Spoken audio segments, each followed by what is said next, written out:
Huenda adui yako mkubwa ni mpenzi wako, hataki upate hela kwa sababu ana hofu utaanza kiburi na dharau. Huenda mtu wa kwanza asiyependa mafanikio yako ni rafiki yako wa damu.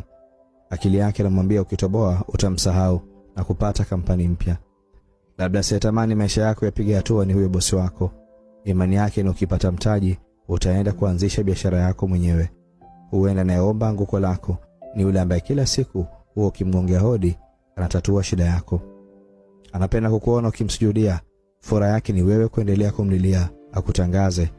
Labda wasiopenda unachofanya ni wale waliokuinspire, wale waliofuata na kuomba ushauri wakakupa njia kipi cha kufanya. Hawapendi maendeleo yako kwa sababu umeanza kutishia amani na nafasi zao. Wameanza kukutazama kama mshindani. Huenda chuki kubwa ya maisha inatoka kwa ndugu zako. Hofu yao ukitoboa, mama yako atavimba kichwa na watoto wao watajihisi unyonge kisa wewe. Kuna watu hawatuungi mkono leo kwa sababu wanahisi neema ya kesho yetu imebeba laana yao. Inahuzunisha.